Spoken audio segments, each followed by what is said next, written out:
The carriage wheels stopped outside the great house before the sun had even finished rising, and Charlotte Whitmore knew, before she even opened the front door, that something had changed forever. She heard her husband's voice first, low and rushed, the way he spoke when he was trying to control a moment rather than simply live in it. Then she heard another voice, a woman's voice, light, careful, and entirely unfamiliar.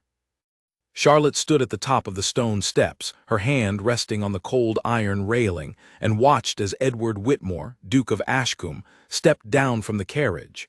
He turned back and offered his hand to someone still seated inside. A woman took it. She stepped out slowly, as though she wanted to be seen taking her time, as though every movement had been rehearsed in front of a mirror the night before. The woman was beautiful in a sharp, deliberate way.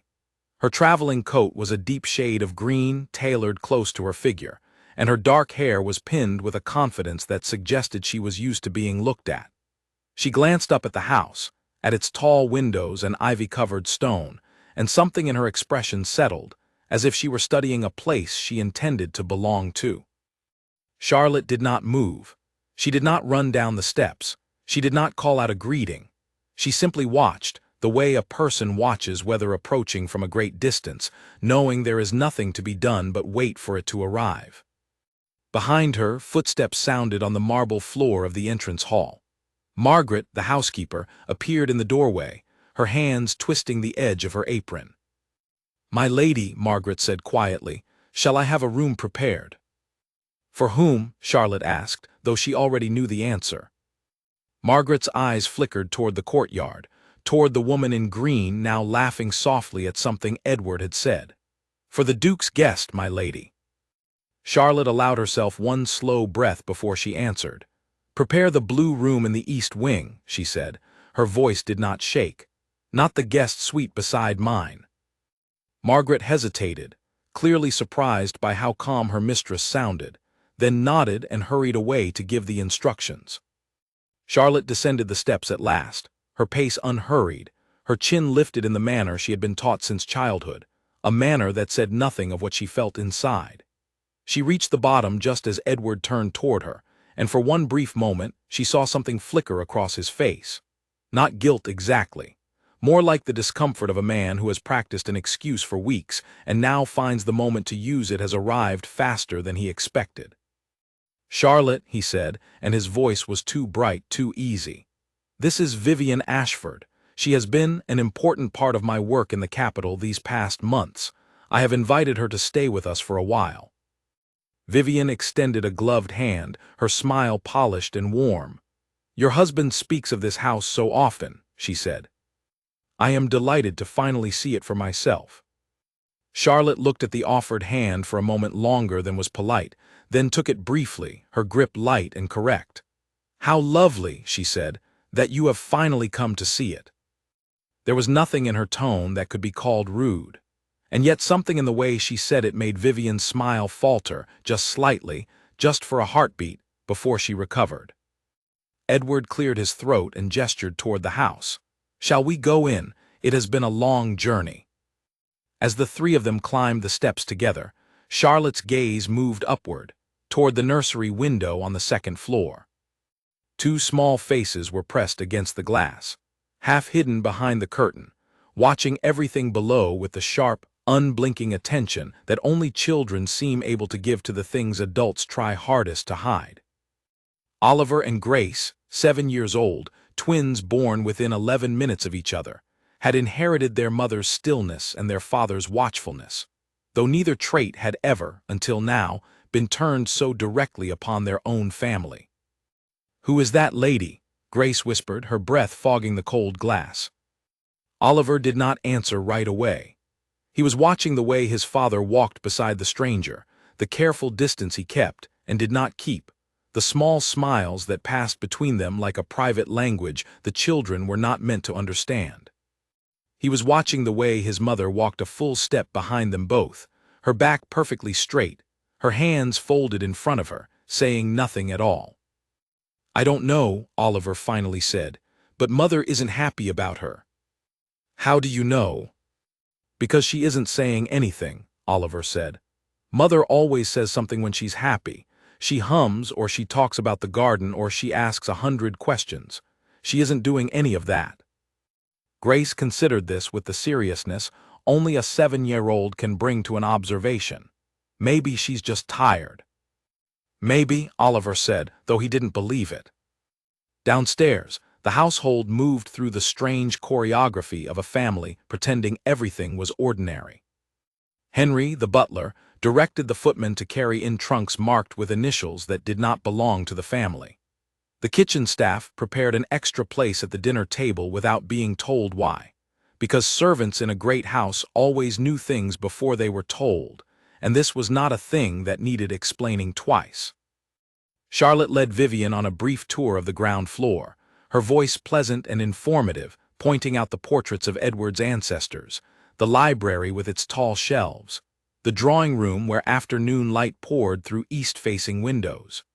She spoke as a hostess would speak to any guest, with warmth that cost her nothing and revealed nothing.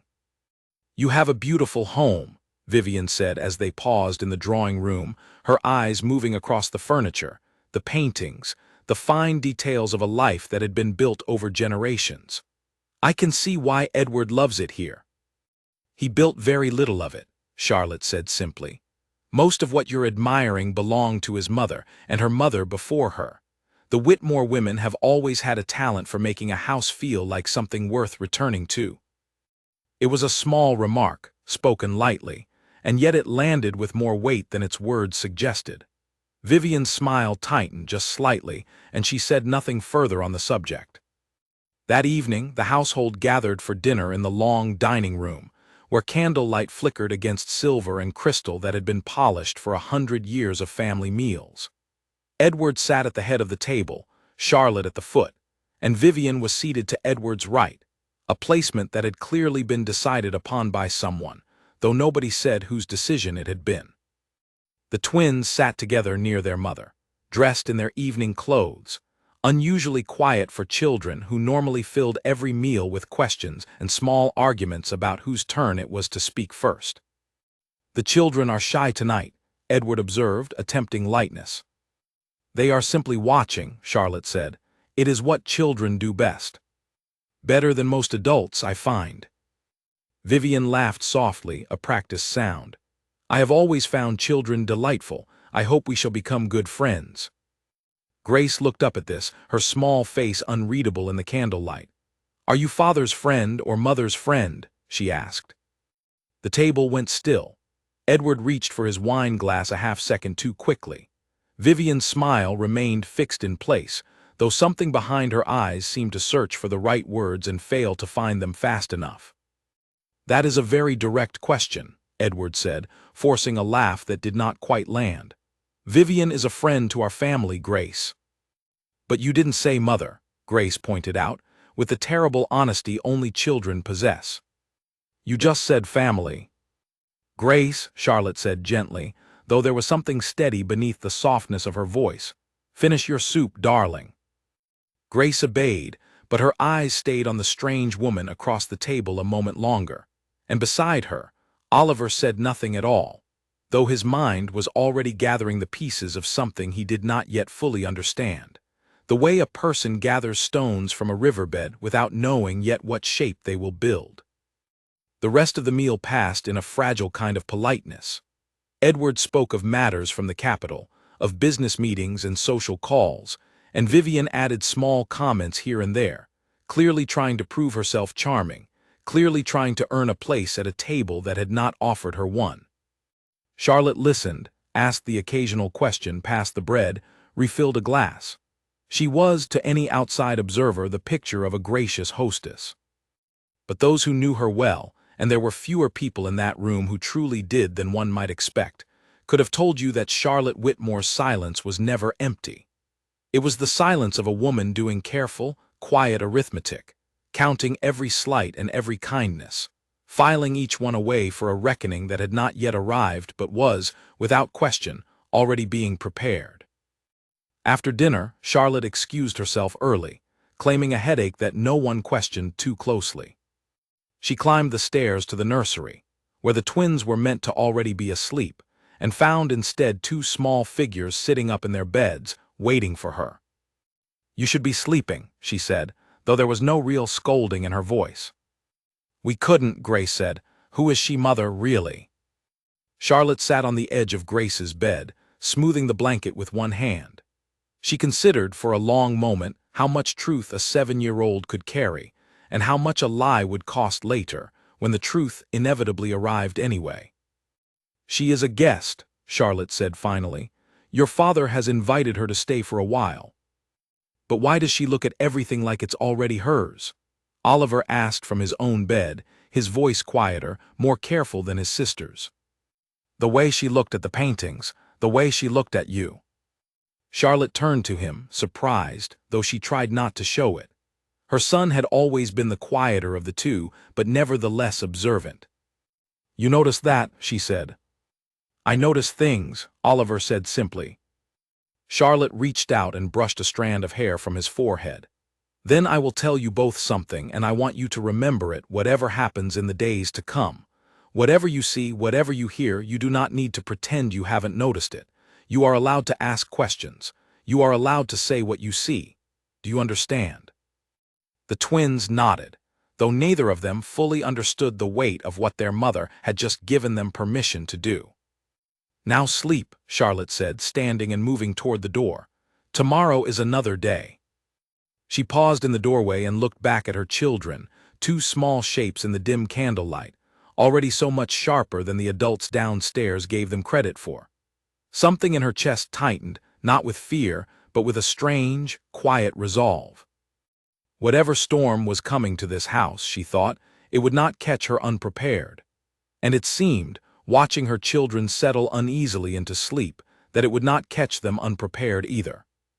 Down the hall, in the guest wing that had been arranged specifically to keep a careful distance from the mistress of the house, Vivian Ashford unpacked her trunks in a room lit by a single lamp, humming softly to herself, already imagining how the furniture might be rearranged, already imagining herself standing in the drawing room downstairs not as a guest, but as something else entirely. And in his study, Edward Whitmore sat alone with a glass of brandy he had not touched, staring at the fire, telling himself that he had prepared for this, that he had thought it through, that everything would settle into place the way these things always did in the end. He did not yet know how wrong he was. He did not yet know that, in a house full of careful adults choosing their words with such caution, it would be his own children, blunt and fearless in the particular way only children can be, who would refuse to let a single one of his careful lies survive the week ahead. Outside, the wind picked up against the old stone walls, rattling the windows of the nursery where two small children lay awake long after they should have been asleep, listening to the house settle around them, already beginning, without quite knowing it, to build the case that would one day bring the whole careful arrangement crashing down.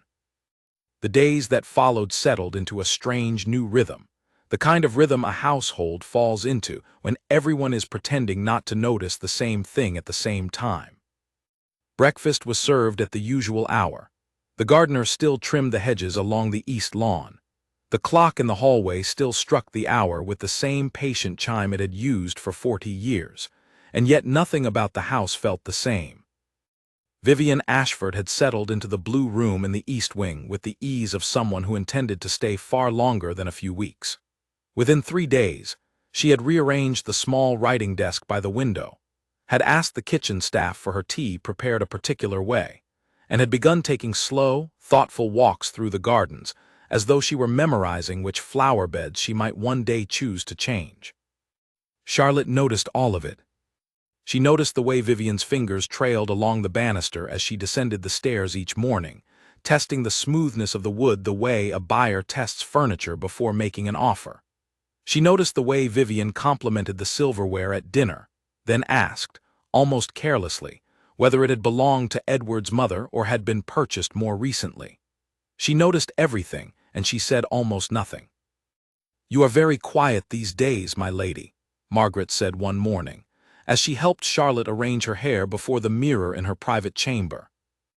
"Am I?" Charlotte asked, watching her own reflection with a calm that did not match the tightness in her chest. "You used to hum while you dressed," Margaret said carefully. You haven't hummed in days. Charlotte's hands paused on the brush in her lap. I am thinking, she said. That is all. A person can think without making noise about it. Margaret said nothing further, though her eyes carried the particular worry of a servant who has cared for a family through generations, and knows the difference between a quiet morning and a dangerous one. Downstairs, the twins had begun a project of their own, one that neither adult in the house had authorized nor noticed until it was already well underway. Oliver had taken to sitting on the third step of the main staircase each afternoon, a spot that offered a clear view of both the drawing room and the front hall, and a spot from which, if one sat very still, one could hear a surprising amount of what was said in either room. You'll be caught, Grace warned him one afternoon, settling beside him despite her own warning. I'm not doing anything wrong, Oliver said. I'm just sitting. You're listening. That's not against the rules. Grace considered this logic and, finding no fault in it, settled in beside her brother to listen as well. It was from this spot, 2 days later, that they heard their father's voice drift out from the study, low and urgent, speaking to Vivian in a tone he never used with their mother. You must be patient, Edward was saying. These things take time. Charlotte is not a woman who reacts quickly, but she does react. I need her to come to terms with the situation in her own way. And how long is her own way expected to take? Vivian's voice was sharper than it had been at dinner, stripped of its practiced warmth. I did not come here to live in a guest room at the far end of the house, Edward. You promised me a place in this family. You have a place, Edward said, though his voice lacked the conviction the words required. Give it time. The twins exchanged a look on the staircase, a look that passed between them without a single word needing to be spoken, the kind of silent communication that only twins seem to fully master. Grace's eyes had gone wide. Oliver's jaw had tightened in a way that made him look, for just a moment, far older than 7. He promised her a place, Grace whispered once they had crept back up the stairs to the safety of the nursery. What does that mean? I don't know, Oliver admitted, but I don't think it's a good thing, not for Mother. That evening, at dinner, the tension in the room had grown thick enough that even the servants moving quietly along the walls seemed to hold their breath between courses. Edward attempted conversation about a hunting trip planned for the following week. Vivian added polite agreement wherever she could. Charlotte ate in near silence, occasionally offering a brief, correct response when a question was directed at her, and otherwise saying nothing at all. It was Grace who broke the fragile quiet. Father, she said, setting down her fork with the deliberate care of a child who has decided something important must be said. Why does Vivian's room have new curtains?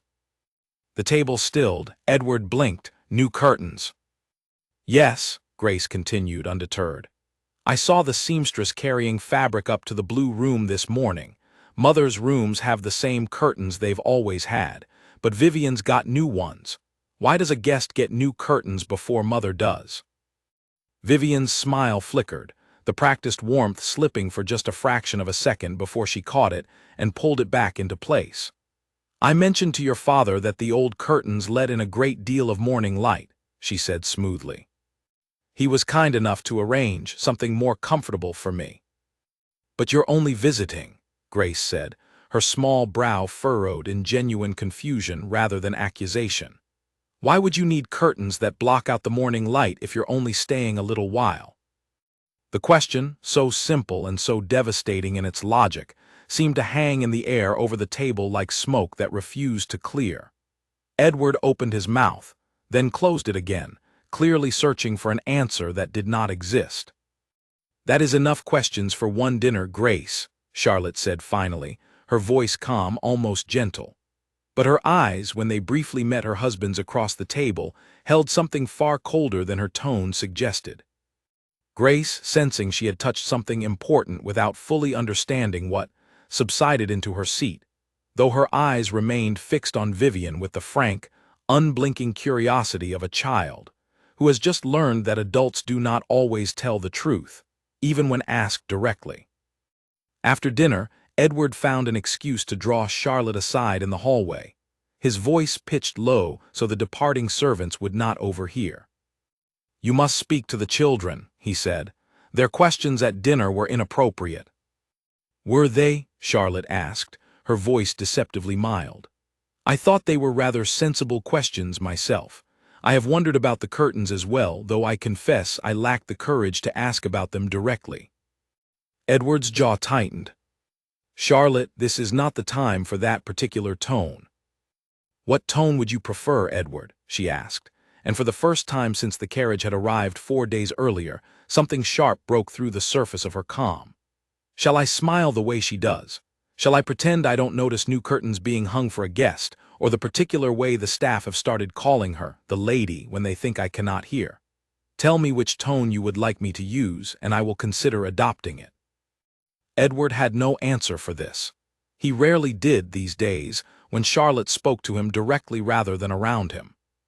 He turned and walked back toward his study without another word, leaving Charlotte standing alone in the hallway, her hands clasped tightly in front of her, breathing slowly until the sharp edge in her chest had folded itself back into something manageable. Upstairs, unseen by either parent, Oliver had witnessed the entire exchange from the shadows of the upper landing, having crept out of the nursery under the excuse of wanting a glass of water. He returned to Grace's bedside and relayed what he had heard, word for word, with the careful precision of a boy who understood, even at 7, that details mattered. "Mother is angry," he concluded. "Really angry, she just doesn't show it the way Father does." "What is she going to do?" Grace asked.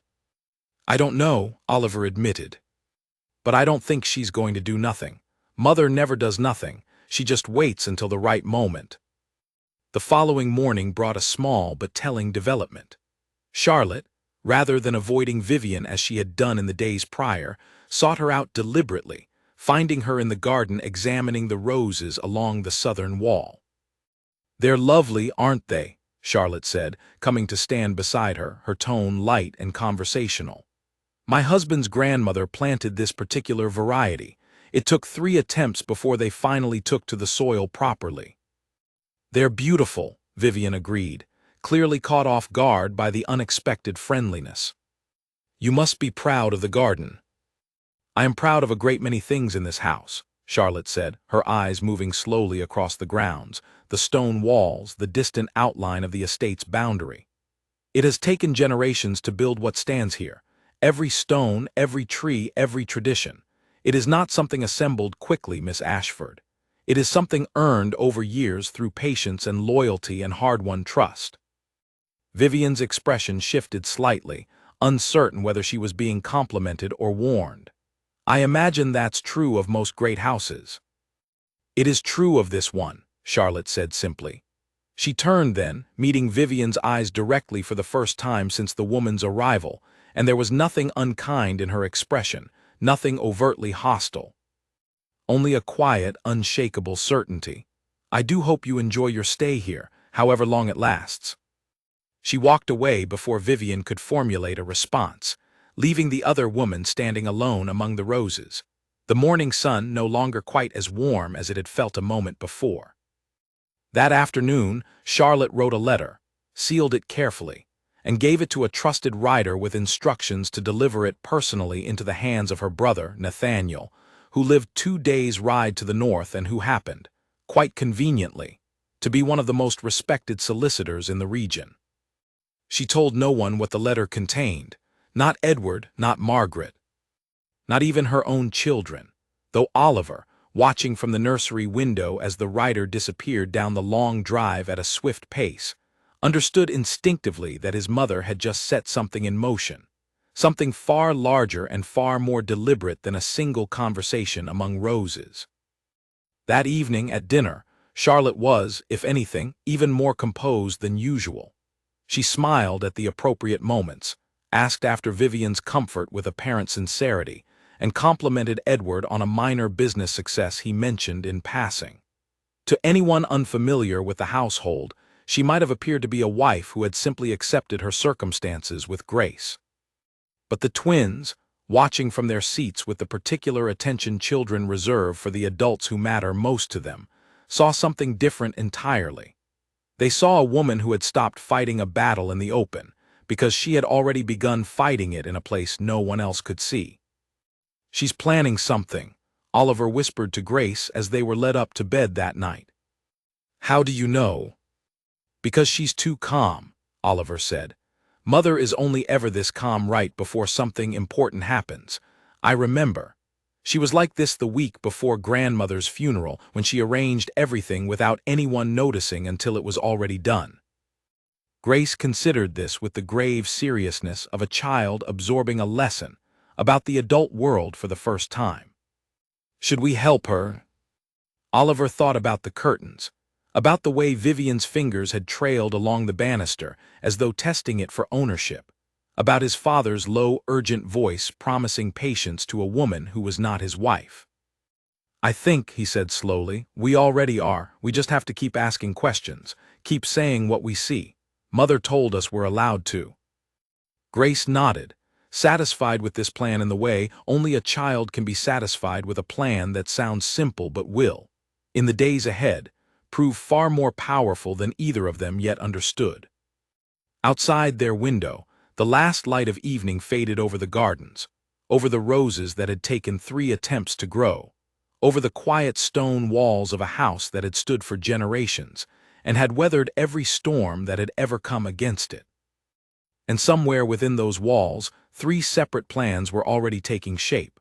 A mistress determined to claim a place she had not yet earned, a duke desperately trying to hold together a lie that was already cracking at its edges, and a duchess, silent and certain, who had begun, quietly and without a single raised voice, to build the case that would end it all.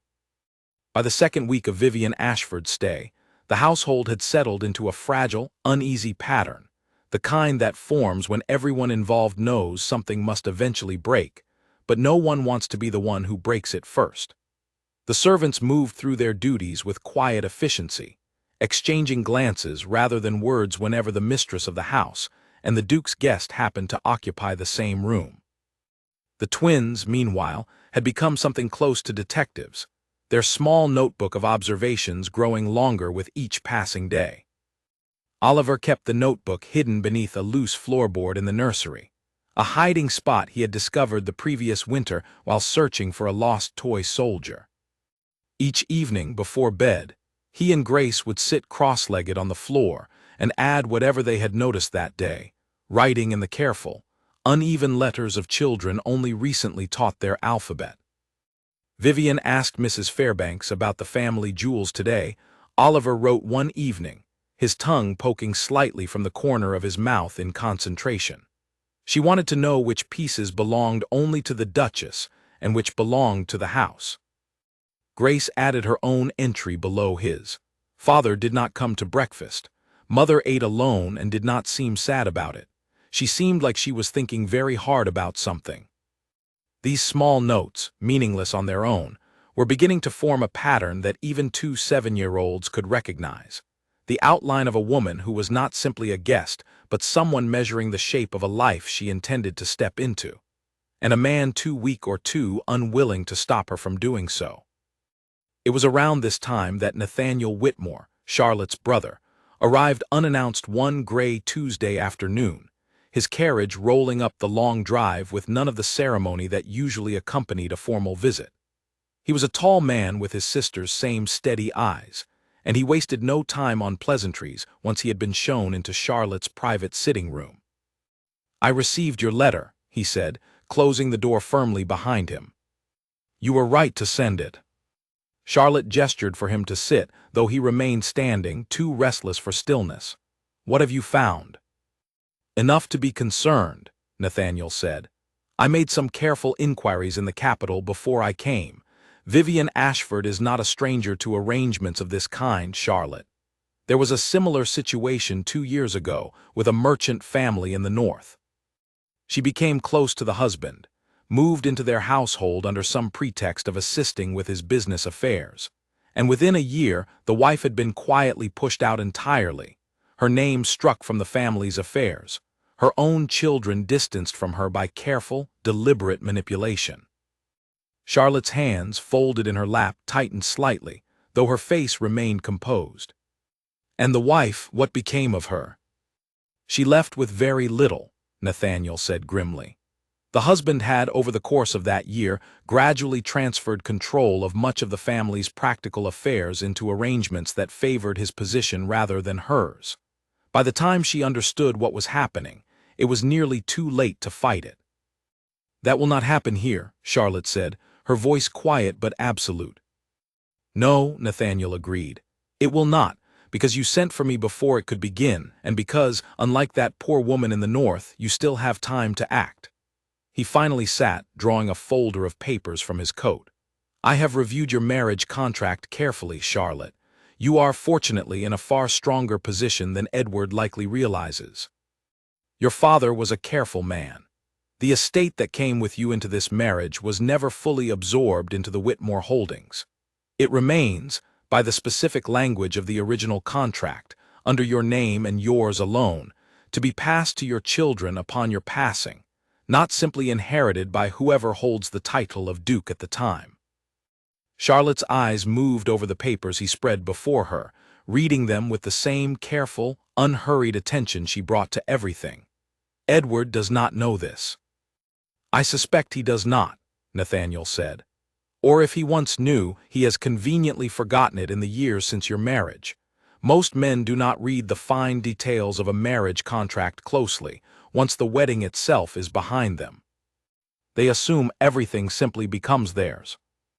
"Then he is in for an unpleasant surprise," Charlotte said, and for the first time in nearly 2 weeks, something that might almost have been called satisfaction crossed her features. "There is more," Nathaniel continued. "The staff, several of the senior household servants, Margaret among them, have been in your family's employment for decades, long before Edward's family took possession of parts of the estate through your marriage. Their loyalty, by both custom and, in some cases, formal agreement, lies with the Whitmore line through you, not simply with whoever bears the title. If it comes to it, you will not find yourself without support within these walls." Charlotte absorbed this information with the same quiet care she absorbed everything, filing it away alongside every observation she had made over the past fortnight, every small slight, every telling silence, every moment Edward had failed to defend her without quite realizing he was failing to do so. "What would you have me do, Nathaniel?" she asked finally. "I could confront him tonight, demand he send her away, but I suspect that would only delay the problem, not solve it. Edward is not a man who responds well to demands. He simply grows quieter and more stubborn, and finds new, smaller ways to continue doing exactly what he wishes." Nathaniel considered this, tapping the edge of the folder thoughtfully. "Then do not demand anything yet. Gather everything you can, every detail, every witness, every piece of evidence of what is truly happening in this house. Let the situation reveal itself fully, in its own time, before those who matter. A quiet confrontation behind closed doors can be denied, reframed, apologized away. A truth revealed in front of witnesses who cannot be dismissed is far harder to escape." Charlotte considered this advice carefully, turning it over in her mind the way she turned over every important decision, examining it from every possible angle before committing to a course of action. "The children have already begun noticing things," she said slowly. "Asking questions no one else dares to ask. I had not intended to use them, Nathaniel. I do not wish to place that burden on them." "You would not be placing anything on them that they have not already picked up entirely on their own," Nathaniel pointed out gently. "From what you have described, Oliver and Grace are far more observant than most adults in this house. You cannot unnotice what they have already noticed, Charlotte. The only choice you truly have is whether you help them understand what they are seeing, or leave them to make sense of it alone." Charlotte thought of her children's small, serious faces at the dinner table, their careful questions that had already begun to crack the careful surface Edward and Vivian had tried so hard to maintain. She thought of Grace's simple, devastating question about the curtains, of Oliver's quiet observation that his mother's silence was never truly empty. "Very well," she said at last. "I will not use them as weapons, but I will not silence them either. If they see something, they may say it. I owe them that much honesty, at the very least, in a house where honesty has become such a rare commodity." Nathaniel nodded, satisfied. "Then I will begin gathering what we need. In the meantime, continue as you have been. Let Edward believe you have simply accepted the situation. Men like him grow careless when they believe they have already won." Over the following days, Charlotte followed her brother's counsel with a discipline that surprised even herself. She continued to host Vivian with polite, correct hospitality. She continued to speak to Edward with the same measured calm, never raising her voice, never issuing a single demand. And beneath this careful surface, she began, quietly and methodically, to gather every piece of the picture that was forming. She noted, without comment, the day Vivian asked one of the younger maids about the location of the family's private vault. She noted, without comment, the afternoon Edward spent nearly 2 hours alone with Vivian in the study. The door closed, their voices occasionally rising just enough to be heard as murmurs through the heavy wood. She noted the growing confidence in Vivian's manner, the way she had begun, almost imperceptibly, to give small instructions to the staff, as though she already held some authority within the household. The twins, for their part, continued their own quiet investigation, adding entry after entry to their hidden notebook. They had, without any adult ever explicitly telling them to do so, appointed themselves guardians of the truth in a house full of careful adult silences, and they took this self-appointed duty with the utter seriousness that only children bring to matters they do not yet fully understand the danger of. It was Oliver who made the discovery that would prove in the end to be the most significant of all. Wandering the halls one rainy afternoon while his sister napped, bored and restless, he found himself outside his father's study, the door left slightly ajar. Through the gap he could see his father's writing desk, and upon it a letter half finished, the ink still slightly wet. He knew he should not read it. He knew, with the particular moral clarity children often possess before the world teaches them to compromise it, that reading a private letter was wrong.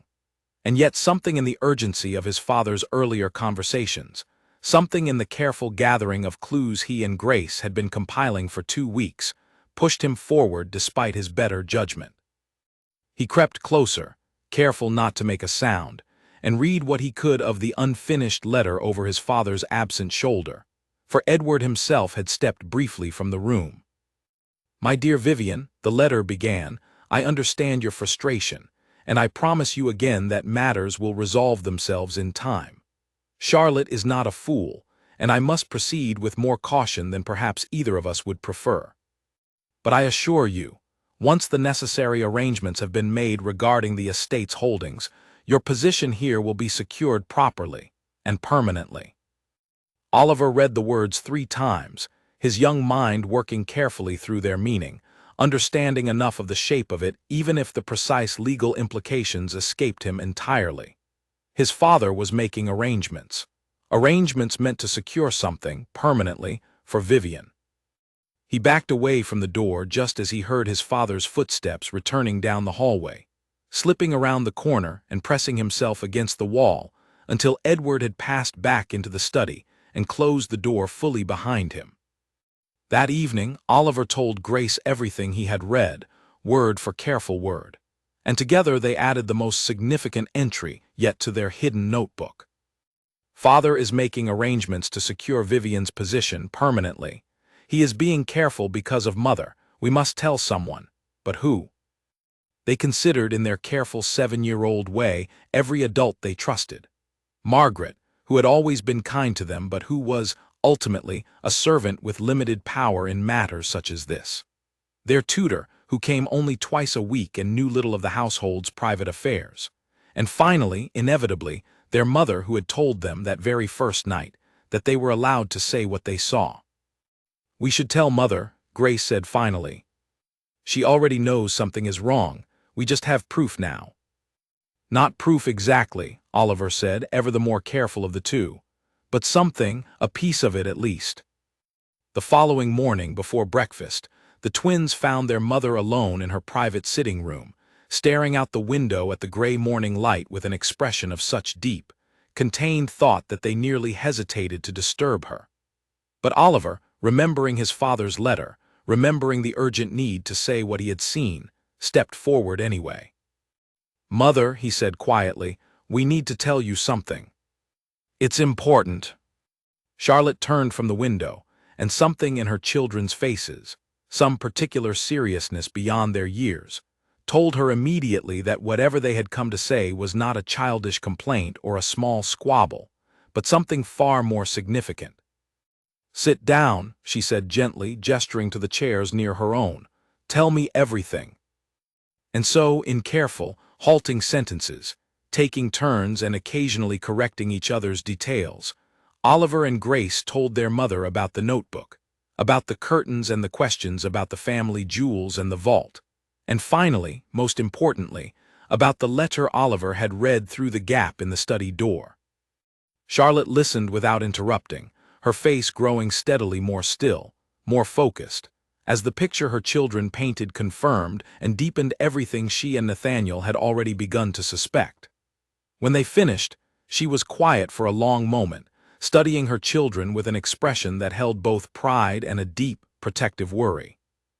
"You did the right thing telling me," she said finally. "But I need you both to understand something very important. What you read, Oliver, and what you have both noticed, it matters. It matters a great deal. But we must be very careful how we use it. Do you understand?" "Are we in trouble?" Grace asked, her voice small. "No, my darling," Charlotte said, pulling both children close to her. "You are not in trouble. You have done nothing but tell the truth, and there is never trouble in that. But your father does not yet know that we know what he is planning, and there is great power in that if we are patient enough to use it wisely."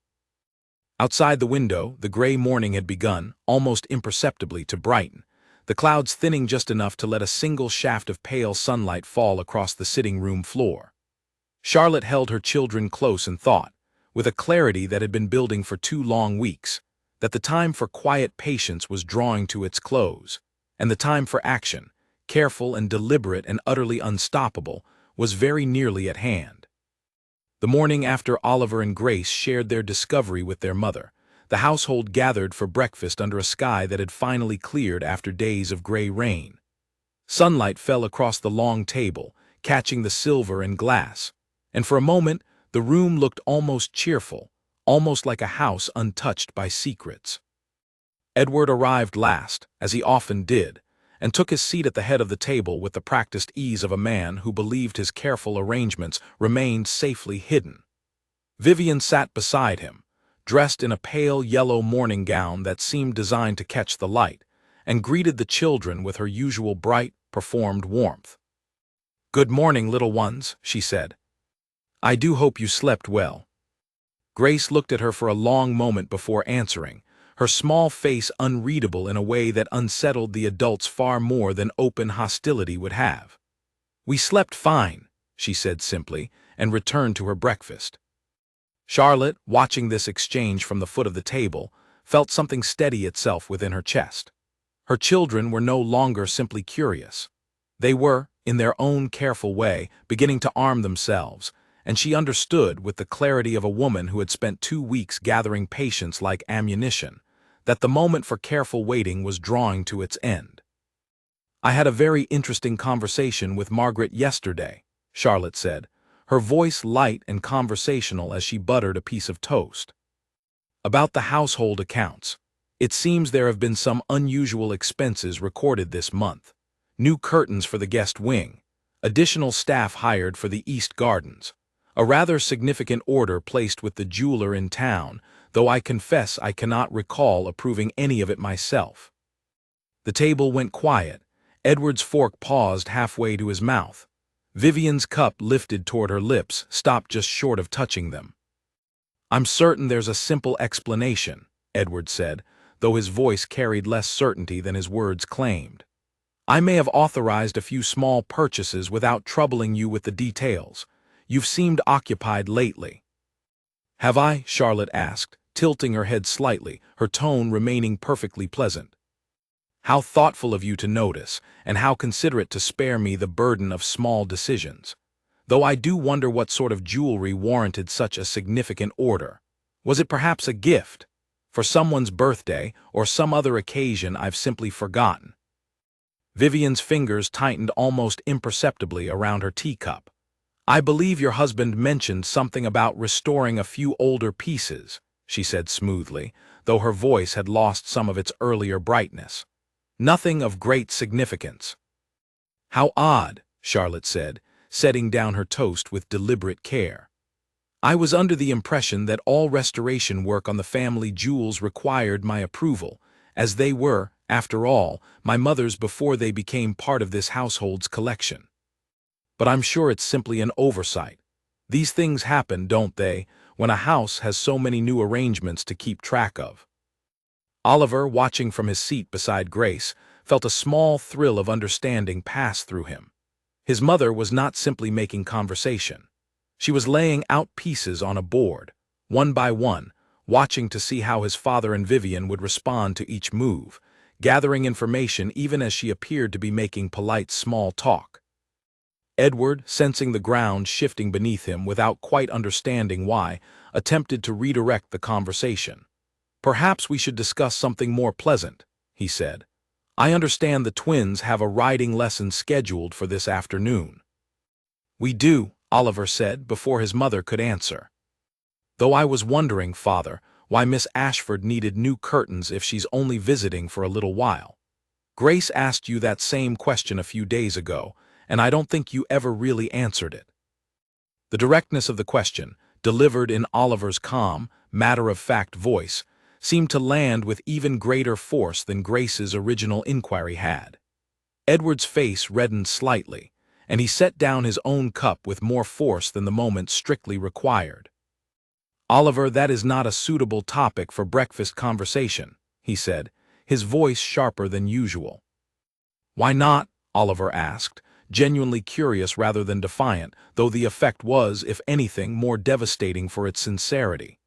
It seems like a fair question to me. If someone is only staying for a little while, they wouldn't need permanent curtains, would they? Permanent things are for people who are staying permanently. The word hung in the air, permanently, spoken with a child's innocent logic, but landing with all the weight of an accusation none of the adults present were prepared to address directly. Vivian's carefully maintained composure cracked, just slightly, a flash of something sharp and unguarded crossing her features before she smoothed it away. Children ask the most unexpected things sometimes, she said with a laugh that did not quite reach her eyes. I'm sure your father simply wanted his guest to be comfortable, however long her stay might last. How long is your stay going to last? Grace asked, seizing the opening her brother had created. Grace, Charlotte said gently, though there was something in her tone that suggested she was not entirely displeased with the direction the conversation had taken. Let our guest finish her breakfast in peace.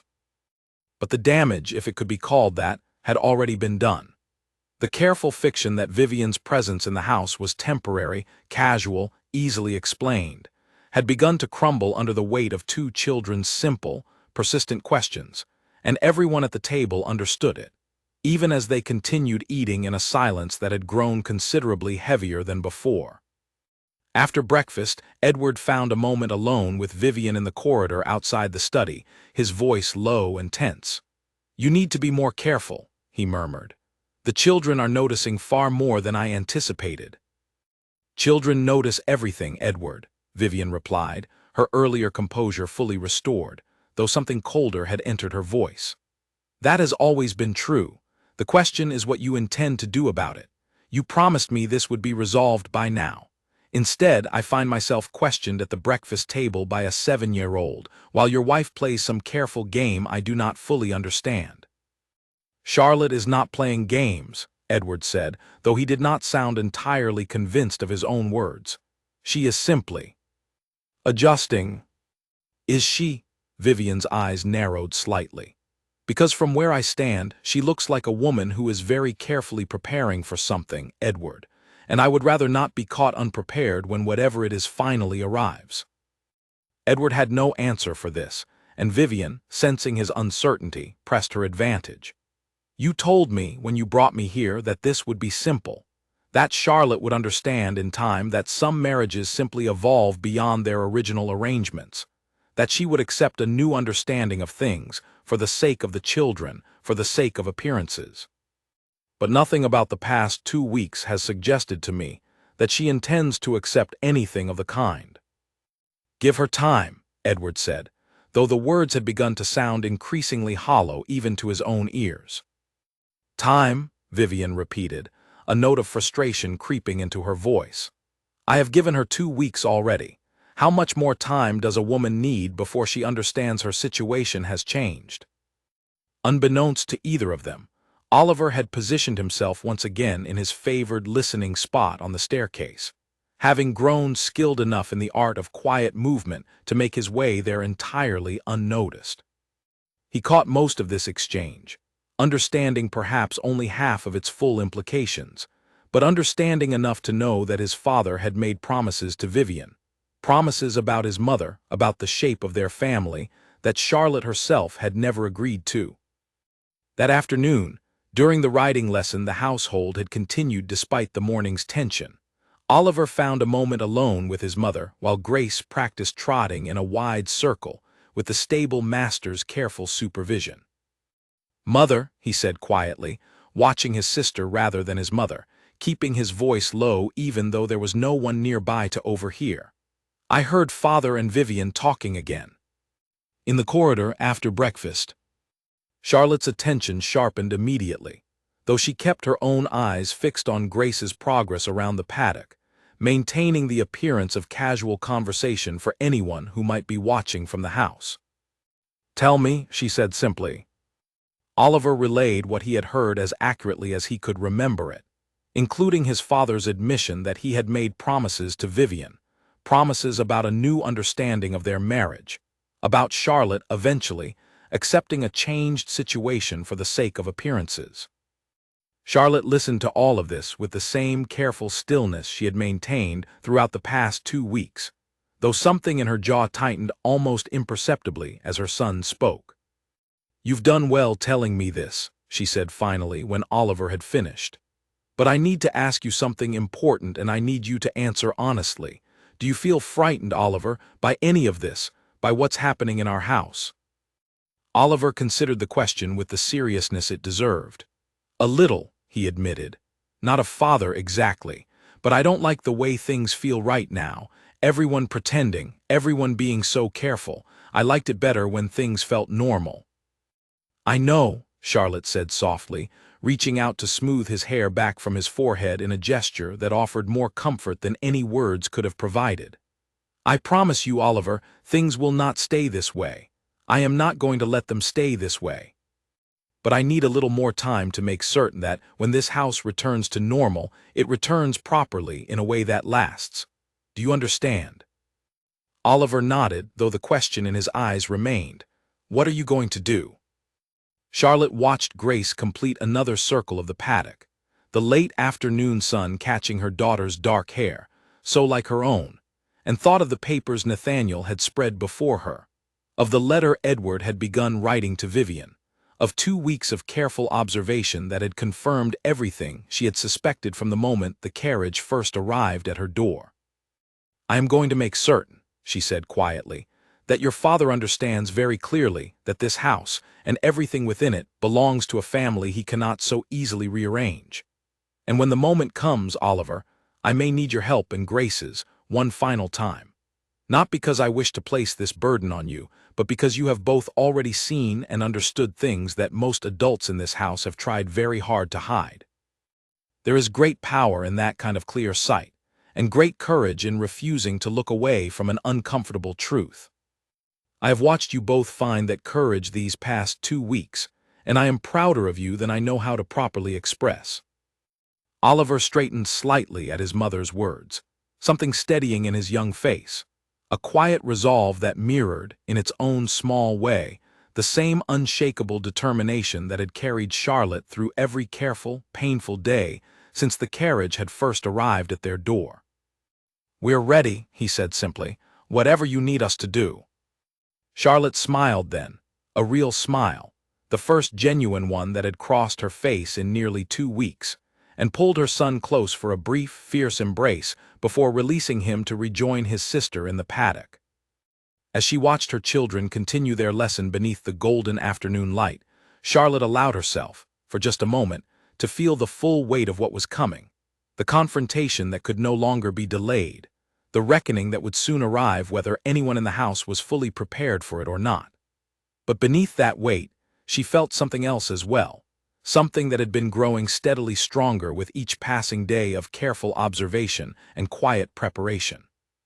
She felt certain of her position, certain of her children's love and courage, certain of the truth that would soon refuse to remain hidden any longer, no matter how carefully Edward and Vivian tried to manage it. The time for silence, she understood now, was very nearly finished. And when it ended, it would not end quietly.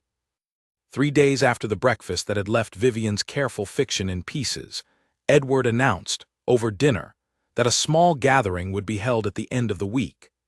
Members of the extended family, along with a handful of respected neighbors and old friends of the Whitmore line, would be invited to dine at the house, ostensibly to mark the beginning of the autumn season, a tradition the family had observed for as long as anyone could remember. Charlotte, seated at the foot of the table, listened to this announcement with an outward calm that gave away nothing of the sharp interest it sparked within her. "How lovely," she said. "It has been some time since we've hosted a proper gathering. I shall speak with Margaret about the arrangements tomorrow." "I thought," Edward continued, glancing briefly toward Vivian before returning his attention to his plate, "that it might also be a good opportunity to introduce Vivian more formally to the family. Given that she has been staying with us for some weeks now, it seems only proper that she meet everyone properly, rather than remaining, as it were, a mystery to be whispered about." Charlotte's expression did not change, though something behind her eyes sharpened considerably.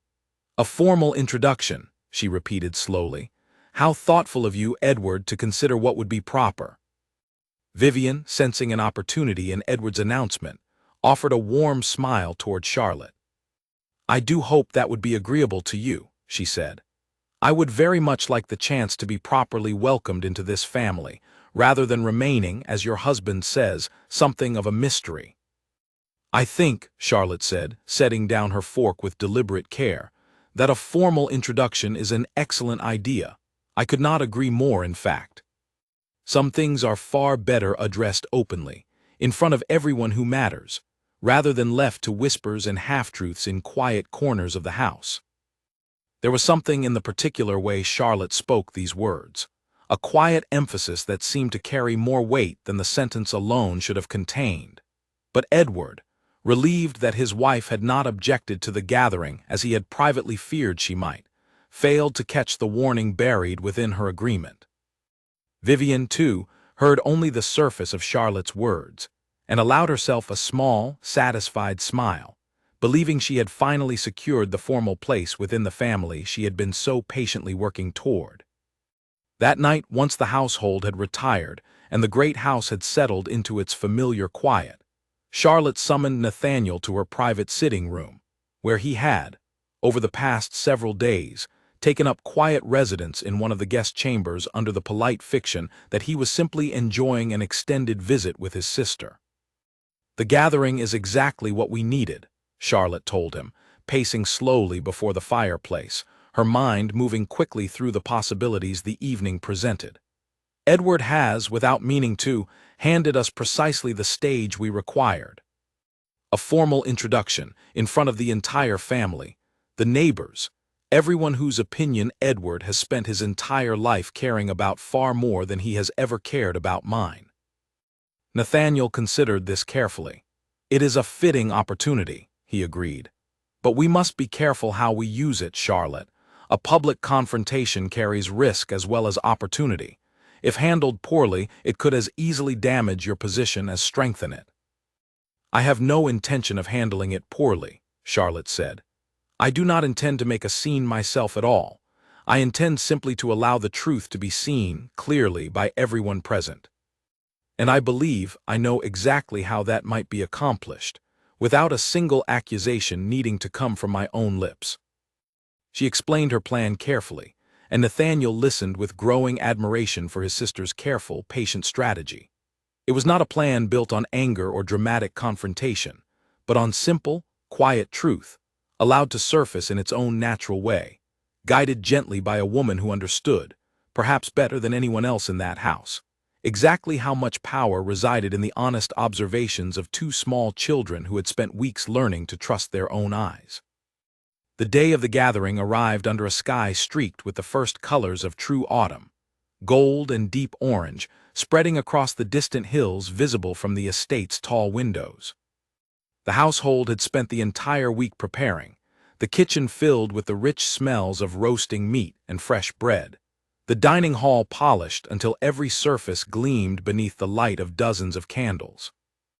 Guests began arriving in the late afternoon, carriages rolling up the long drive in a steady procession, filling the entrance hall with the warm chatter of extended family and old friends who had not gathered together in some months.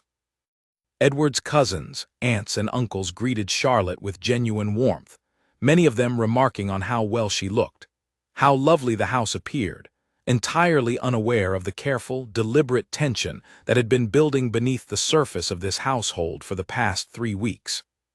Charlotte moved through the gathering with practiced grace, greeting each guest warmly, directing the flow of conversation with the skill of a woman who had hosted such gatherings for years. But beneath her calm exterior, she was watching everything, tracking the movement of every guest, waiting for the precise moment her careful plan required. Vivian, dressed in a striking gown of deep burgundy that seemed almost deliberately chosen to command attention, remained close to Edward's side throughout the early part of the evening, greeting guests with practiced charm, clearly enjoying the sense of belonging that Edward's formal introductions provided her, one relative at a time.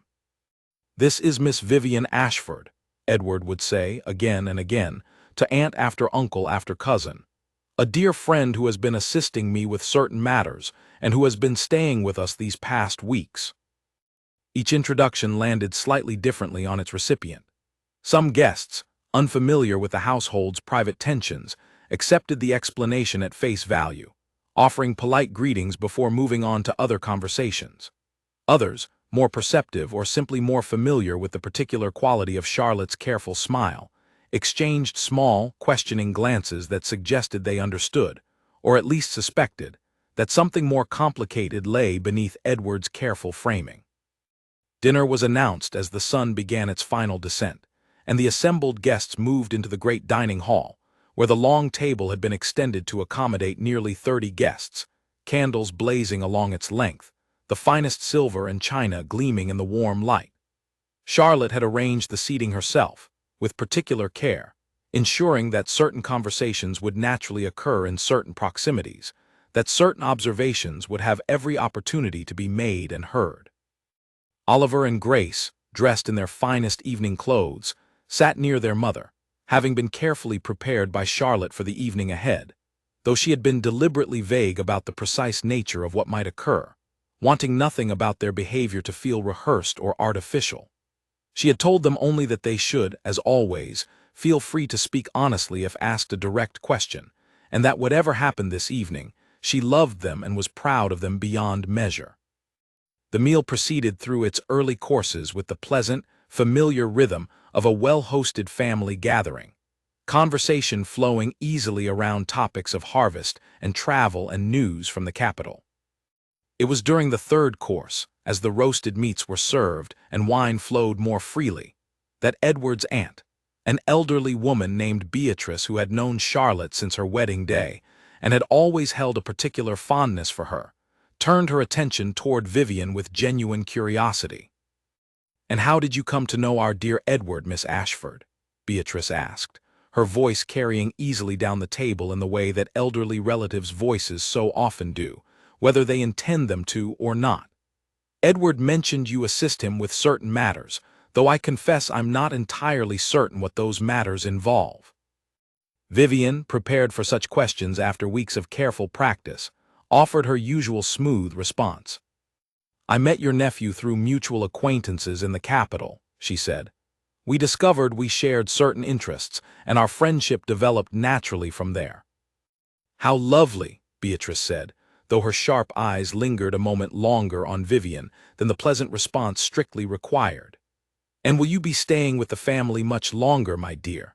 I only ask because I noticed the housekeeper mentioning something about permanent arrangements for your rooms when I inquired about accommodations for my own visit." The question, innocent in its phrasing but pointed in its implication, caused a small ripple of attention along the nearby portion of the table. Vivian's smile tightened almost imperceptibly, and she glanced briefly toward Edward before answering. "My plans remain somewhat flexible at present," she said carefully. "I have greatly enjoyed my time here, and Edward has been most generous in extending his hospitality." It was at this precise moment, with the table's attention already gently drawn toward the question of Vivian's presence and its true nature, that Charlotte made her move, quiet and unforced, the way a skilled player moves a single decisive piece across a board that has already been carefully arranged. "Grace, darling," she said, turning toward her daughter with an easy, natural warmth, "your Aunt Beatrice was just asking about our household arrangements. Perhaps you could help explain, since you've been so observant these past weeks. What did you notice about Miss Ashford's rooms when the new curtains were hung?" The question, offered so casually, so naturally, gave Grace exactly the opening her mother had known, without any need for rehearsal, she would take. Grace set down her fork with the same careful deliberation she had shown at that first significant breakfast weeks earlier, and looked around the table with the frank, unblinking honesty that had already, in smaller settings, proven capable of cutting through carefully maintained adult fictions. "The curtains were very expensive," Grace said clearly, her child's voice carrying easily in the momentary quiet that had fallen around that portion of the table. "Better than the ones in the good guest room, even." "And Miss Ashford asked Mrs. Fairbanks about the family jewels and about where the private vault is kept. Oliver read a letter that father was writing to her about making arrangements to secure her position here, permanently." The word landed like a stone dropped into still water, its ripples spreading outward through the gathered family with startling speed. Conversations nearby faltered and stopped. Heads turned. Beatrice's eyebrows rose sharply, and several other relatives exchanged glances that could no longer be mistaken for polite curiosity. "Grace," Edward said sharply, his face flushing deep red, "that is quite enough." "But you asked her to explain," Grace said, genuinely confused by her father's sudden anger, having only answered the question her mother had posed. "I was just telling the truth." Oliver, seeing his sister's distress at their father's harsh tone, and understanding with a clarity beyond his years that the moment his mother had been quietly building toward had finally arrived, spoke up beside her, his own voice steady despite the sudden tension crackling through the room. "It's true, father," he said. "I did read the letter. I didn't mean to. It was open on your desk, and I only saw a little of it, but I remember what it said. You wrote that once the necessary arrangements were made regarding the estate's holdings, Miss Ashford's position here would be secured properly and permanently." The silence that followed this second, more detailed revelation was absolute. Every eye at the table had turned toward Edward, whose face had gone from red to a pale, stricken white, the careful fiction he had maintained for weeks collapsing in real time before an audience of nearly 30 of his own family members and closest social connections. Vivian's composure, so carefully maintained throughout the evening, finally cracked entirely, her expression shifting from practiced charm to something far more raw and unguarded, the look of a woman who has watched a carefully constructed plan unravel in a single devastating moment.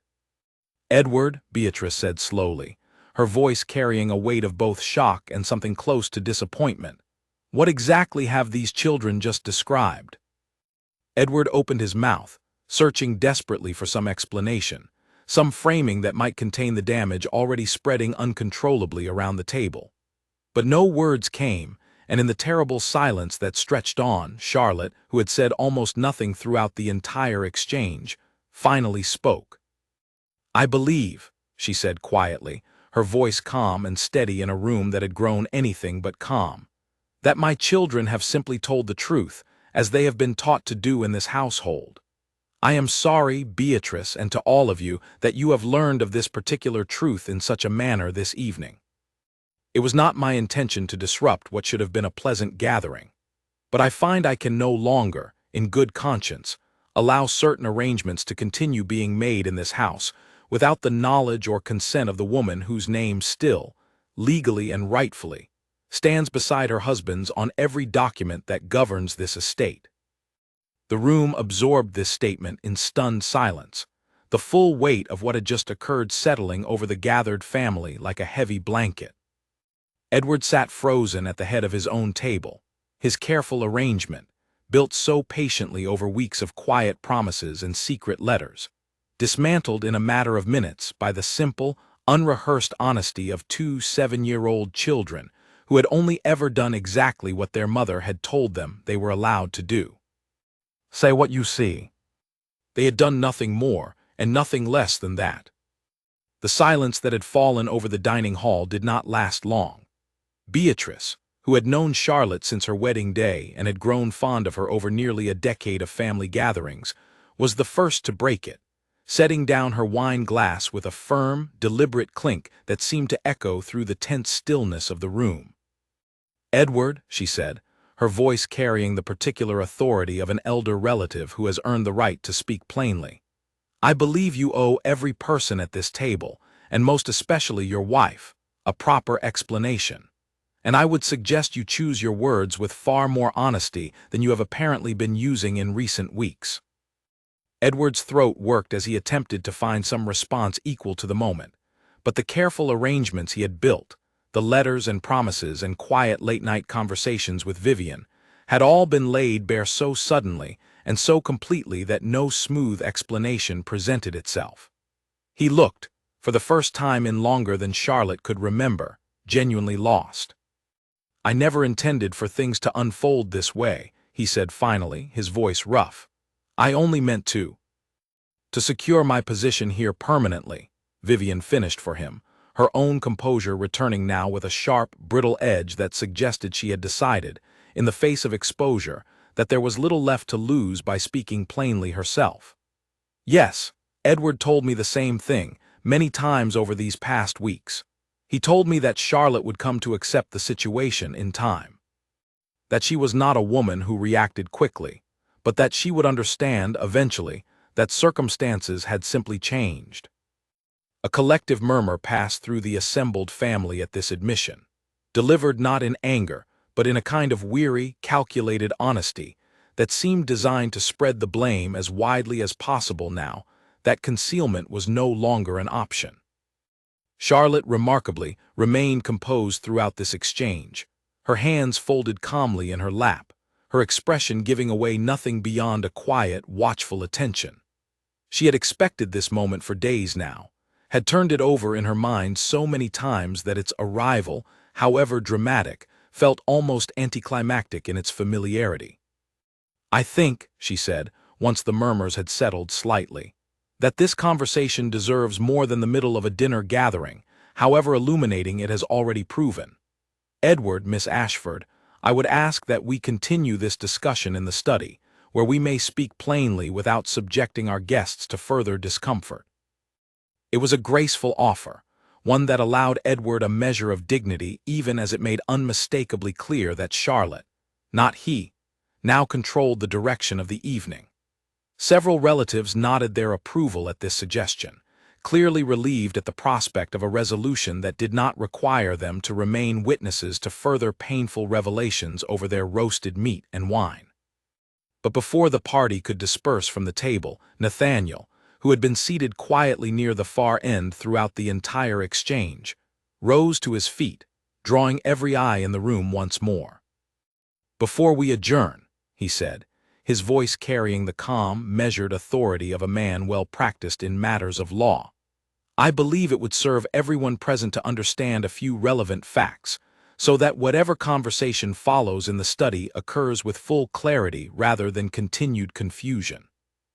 He drew a small folder of papers from within his coat, the same folder Charlotte had reviewed with him weeks earlier in her private sitting room.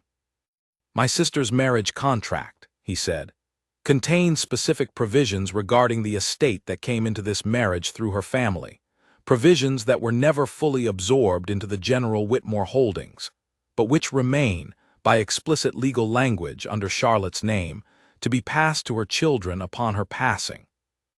I mention this not to embarrass anyone further this evening, but because I suspect certain arrangements have been discussed, and perhaps even begun, that assume a legal reality which does not, in fact, exist. Edward's face, already pale, seemed to lose what little color remained in it.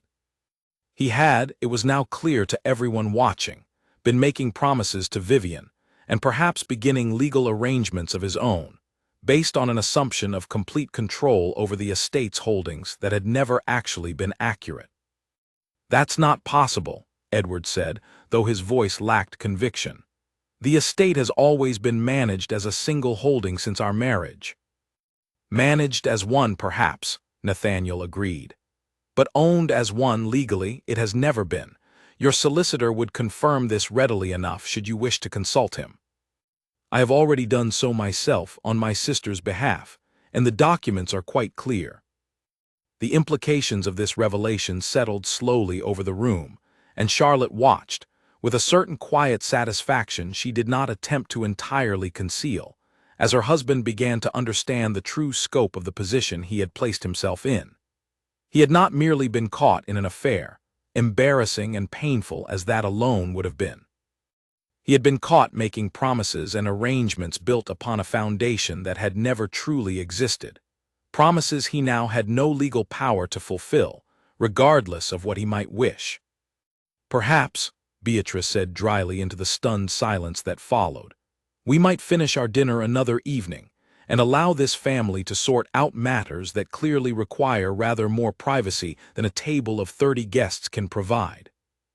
The suggestion, offered with the particular bluntness only an elderly relative could get away with, broke some of the tension in the room, and the gathered guests began, with careful, murmured excuses, to rise from the table and make their way toward the entrance hall, many of them pausing to offer Charlotte quiet words of sympathy or support as they passed, several relatives shooting Edward looks of undisguised disappointment. Within 20 minutes, the great house had emptied of all but the immediate household and Nathaniel.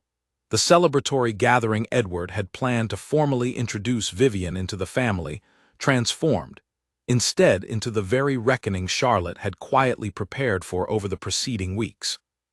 The remaining group moved to Edward's study, where the fire still burned low in the grate, the room's familiar comfort now charged with an entirely different atmosphere than it had held in previous, quieter evenings. Edward took his seat behind his desk, though the position offered him none of its usual authority. Vivian remained standing near the window, her arms crossed, her earlier warmth entirely stripped away, leaving something harder and more calculating visible beneath. Charlotte took a chair near the fire, composed and steady, with Nathaniel standing just behind her. "I think," Charlotte began, once the door had closed and the four of them stood alone with the weight of everything that had just occurred, "that we should speak plainly now, since plain speaking seems to have finally arrived in this house, however dramatically." "Charlotte, I never meant for you to be humiliated in front of the entire family," Edward said, his voice carrying genuine distress now, though whether it stemmed from guilt over his actions or simply dismay at the scale of the evening's unraveling, Charlotte found she could no longer clearly distinguish, nor did she particularly care to try. "You did not intend for me to know at all, Edward," she said, her voice calm but carrying an edge that had been building for 3 long weeks. "That is the truth of it, isn't it? You brought this woman into our home, into the presence of our children, and you intended to quietly reshape the entire foundation of our family and our estate, all while I remained conveniently ignorant of what was truly happening, until it had already been settled beyond any possibility of my objection." Edward had no answer to offer this, because there was none to give that would not simply confirm exactly what Charlotte had described. "I want to know," Charlotte continued, "precisely what arrangements you had already begun making. Nathaniel's research suggests you believe the estate to be entirely under your control. What documents have you signed? What promises have you made that you now cannot keep?" Edward's shoulders sagged, the last of his careful composure finally giving way entirely. "I had begun consulting with a solicitor in the capital," he admitted quietly, "about transferring a portion of the estate's income into a separate arrangement, one that would provide for Vivian independently, regardless of what happened between us." "And the children?" Charlotte asked, her voice sharpening slightly for the first time that evening. "What did you intend for Oliver and Grace in this new arrangement you were so carefully constructing?" "I never intended to separate you from them," Edward said quickly. "I only thought—" "You only thought that I would simply accept a diminished place in my own home," Charlotte finished for him, "while you built a new life alongside the old one, expecting me to smile through it for the sake of appearances, the way so many women before me have apparently been expected to do. I want you to understand something clearly, Edward. I am not one of those women. And more importantly, our children are not the kind of children who will simply accept being told to look away from what is happening in front of them. You saw that yourself, tonight, in front of your entire family." Vivian, who had remained silent through most of this exchange, finally spoke, her voice cold and pointed. "And what happens now, Charlotte? Do you intend to simply cast me out, and pretend none of this ever occurred?" Charlotte turned to regard her fully for the first time since entering the study, her expression calm but utterly without warmth. "What happens now, Miss Ashford, is that you will leave this house tomorrow morning. Whatever arrangement you believed my husband capable of providing you, I can assure you, having now reviewed the actual legal reality of this estate with my brother, that no such arrangement will ever come to pass through him. If you wish to pursue some claim against Edward personally, for whatever promises he made you in private, that is a matter between the two of you, and none of my concern. But you will not remain beneath this roof, in the presence of my children, for a single additional night." The finality in Charlotte's voice left no room for negotiation, and Vivian, sensing correctly that her position had collapsed entirely beyond any hope of recovery, said nothing further, turning instead toward the window with an expression of bitter, furious defeat. Edward, watching this exchange unfold, seemed to finally grasp the full weight of what his choices over the preceding weeks had cost him. "Charlotte," he said quietly, "what does this mean for us, for our marriage?" Charlotte considered the question for a long moment before answering, and when she finally spoke, her voice carried none of the sharp edge it had held moments before, only a weary, exhausted honesty. "I do not yet know, Edward. I know that I cannot simply return to how things were before, pretending these past weeks did not happen, pretending I did not watch you choose, again and again, to protect her comfort over my dignity, or your own careful reputation over our children's need for honesty. Whatever comes next between us will require far more than a single evening's reckoning to determine. But I will tell you this much clearly. Whatever happens to our marriage, my children will grow up in a home built on honesty, not careful arrangements designed to hide the truth from the people who love us most. That much, I promise you, will not be negotiated." Nathaniel, watching his sister with quiet, unmistakable pride, stepped forward slightly. "I would recommend," he said, addressing Edward directly now with the calm authority of a solicitor rather than a brother-in-law, "that you consult your own legal counsel promptly to fully understand the position you now find yourself in. And I would strongly advise against any further arrangements involving the estate's holdings until matters between you and Charlotte have been properly settled, one way or another." Edward nodded slowly, the fight seemingly drained entirely from him, replaced by a heavy, exhausted recognition of everything he had put at risk, and everything he now stood to lose. Outside the study door, unseen by any of the adults within, Oliver and Grace stood together in the darkened hallway, having crept from their beds despite strict instructions to remain in the nursery, drawn by the same instinct that had guided them through the past several weeks, the simple, unshakable need to know the truth of what was happening in their own home. They could not hear every word spoken within the study, but they heard enough, catching fragments through the heavy door, enough to understand that their mother had won some significant victory this night, that the strange woman with the new curtains would soon be gone, that whatever came next for their family, It would not be built upon the careful, uncomfortable silences that had governed the household for the past 3 weeks. Grace reached for her brother's hand in the darkness, and Oliver took it without hesitation, the two of them standing together outside the closed door, listening to the last echoes of a confrontation they themselves had, in their own small, honest way, helped to bring about. "Do you think Mother will be all right?" Grace whispered. Oliver thought of his mother's calm, steady voice throughout the entire evening, of the quiet certainty that had carried her through weeks of careful preparation to this single, decisive night. "I think," he said finally, "that Mother is going to be more than all right. I think she's going to be exactly the way she was always meant to be." Behind the study door, Charlotte, still seated calmly by the dying fire, felt something settle within her chest that had been absent for the better part of 3 long weeks. It was not yet peace, not fully. There remained too much still unresolved between herself and Edward, too many difficult conversations still ahead. But it was, for the first time since the carriage had first rolled up the drive carrying a stranger, and a secret her husband had believed he could keep hidden forever, something that felt remarkably close to it. Vivian Ashford left the Whitmore estate the following morning, her trunks loaded into a hired carriage under a sky heavy with the promise of rain, though no rain had yet begun to fall. She did not say goodbye to the children, nor did she seek out Charlotte for any final words. She simply climbed into the carriage with the same cold, calculating composure she had arrived with weeks earlier, and was gone before the household staff had even finished their morning duties. Edward watched her departure from the study window, saying nothing, his expression unreadable to anyone who might have observed him in that moment.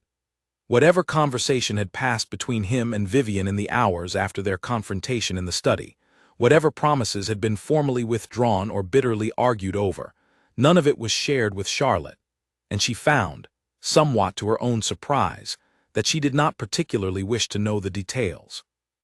The house in the days that followed Vivian's departure settled into a strange kind of quiet, different from the tense, careful quiet of the preceding weeks. It was the quiet of a household catching its breath after a storm, uncertain yet how to move forward, but relieved, at least, that the storm itself had finally broken and passed. Charlotte spent much of this time with her children, taking long walks through the gardens now touched fully by autumn color, sitting with them in the nursery in the evenings as she once had before Vivian's arrival, had disrupted every familiar rhythm of their days. She found herself watching Oliver and Grace with a new kind of attention, a deeper appreciation for the quiet courage they had shown throughout the entire ordeal. Courage she had not fully anticipated when she first told them, that very first night, that they were allowed to say what they saw. "Do you think Father is very angry with us?" Grace asked one afternoon, as they walked together along the garden path where the roses, Edward's grandmother's roses, had begun to fade into the deeper colors of the season's end. "I don't think he's angry," Charlotte said carefully, choosing her words with the same deliberate care she had brought to every conversation these past weeks. "I think he is embarrassed and perhaps a little ashamed, but that is not the same as being angry with you, my darling. You did nothing wrong. You told the truth when adults around you were choosing not to. That is never something to be ashamed of, even when the truth is difficult for others to hear."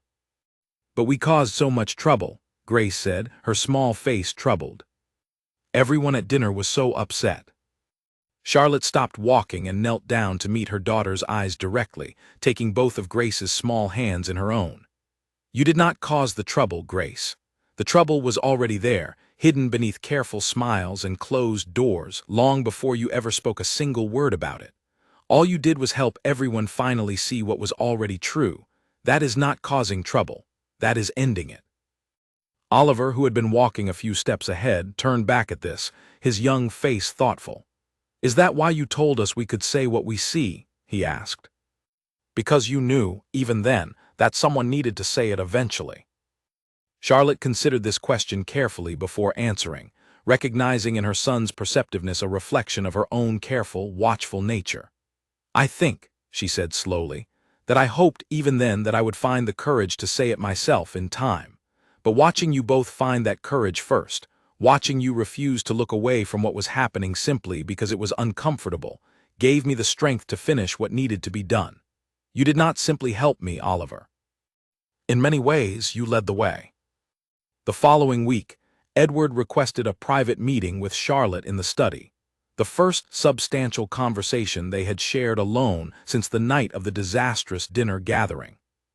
He looked, Charlotte thought as she took her seat across from him, older than he had appeared just a month earlier, the weeks of upheaval having carved new lines of exhaustion into his familiar features. I have spoken with my solicitor, he began, without preamble. Nathaniel's assessment of the marriage contract was entirely accurate. The estate that came into our marriage through your family remains legally separate, as your brother described. I did not know this, Charlotte. I want you to understand that. I was not deliberately attempting to deceive you about the legal reality of our holdings. I simply never troubled myself to fully understand the details, all these years, assuming everything had simply become mine to manage as I saw fit. That is precisely the problem, Edward, Charlotte said quietly, though without the sharp edge that had colored her voice during their confrontation weeks earlier. You never troubled yourself to fully understand a great many things in this marriage, because you never believed you needed to. You assumed, and you acted on those assumptions, without ever pausing to consider whether they were true, or whether I might have thoughts, feelings, or rights of my own that deserved your careful attention. Edward absorbed this without argument, his shoulders sagging slightly as he acknowledged the truth of it. I do not know how to properly apologize for what I have put you through these past weeks, he said. For what I put the children through. I was selfish and careless, and I convinced myself somehow that I could manage the consequences quietly enough that no one would truly be hurt by them. But people were hurt, Edward, Charlotte said. I was hurt. Our children were placed in a position no child should ever have to occupy, forced to notice and question things that adults around them refuse to address honestly. That cannot simply be apologized away, however sincere the apology might be. I know, Edward said quietly. I do not expect it to be. I only wish to know whether there remains any path forward for us, Charlotte, for our marriage, for our family. I understand if you tell me there does not. Charlotte considered this question with the same careful deliberation she had brought to every significant decision throughout the entire ordeal, weighing not just her own feelings, but the well-being of her children, the future of the household she had spent years building, the complicated reality of a marriage that had, until recent weeks, held genuine affection alongside its more difficult moments. I do not know yet, Edward, she said finally. I know that I cannot simply return to how things were before, pretending nothing has changed.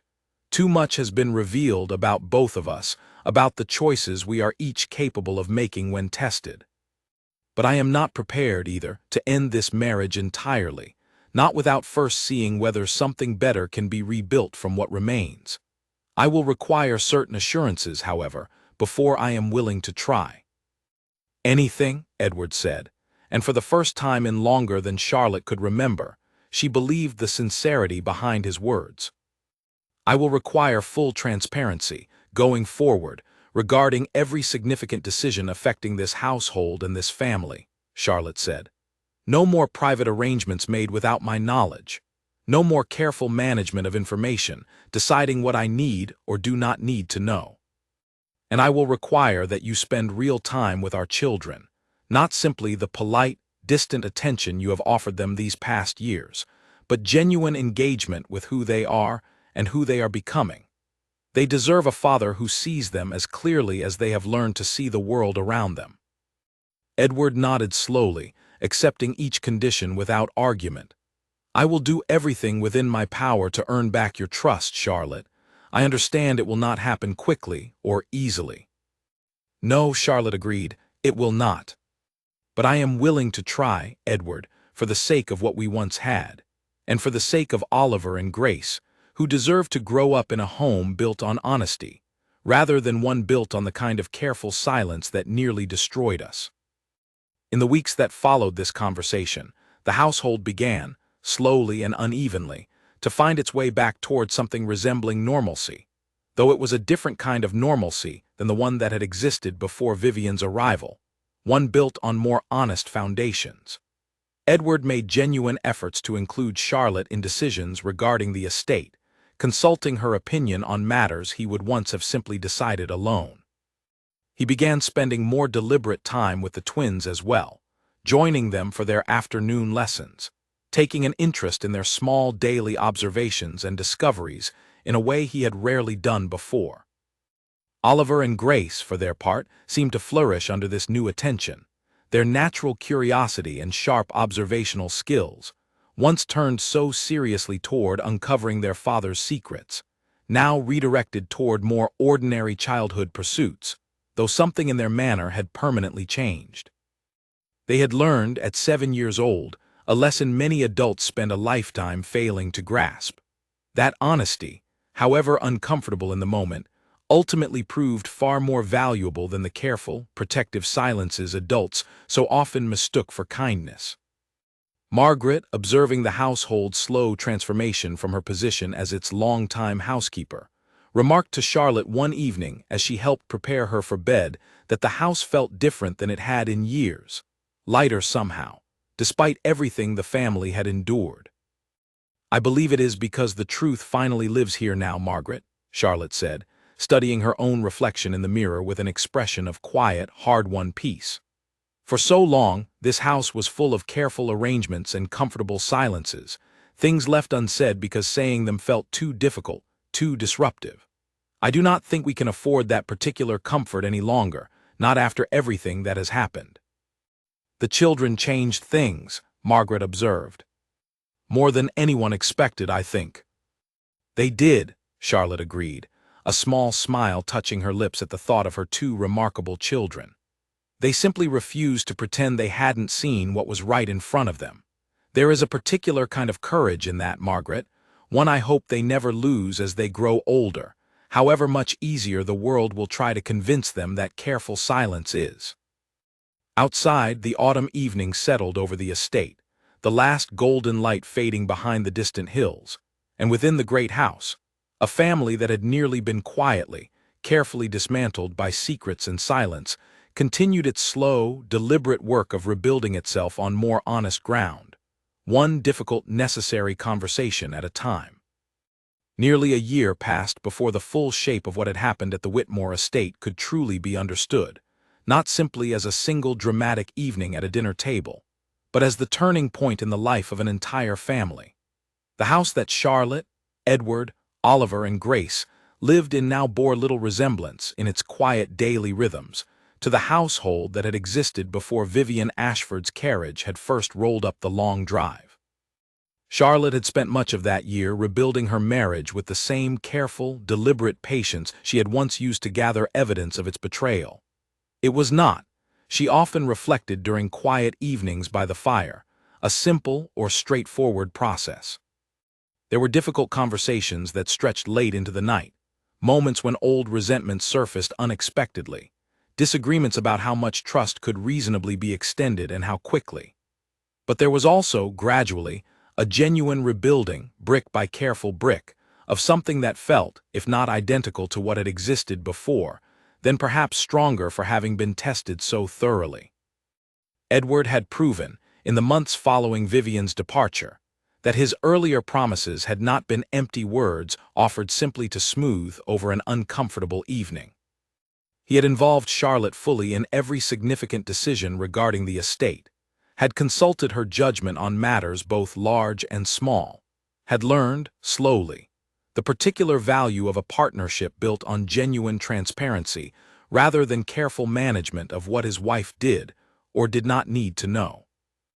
More significantly, perhaps, he had transformed his relationship with his children entirely.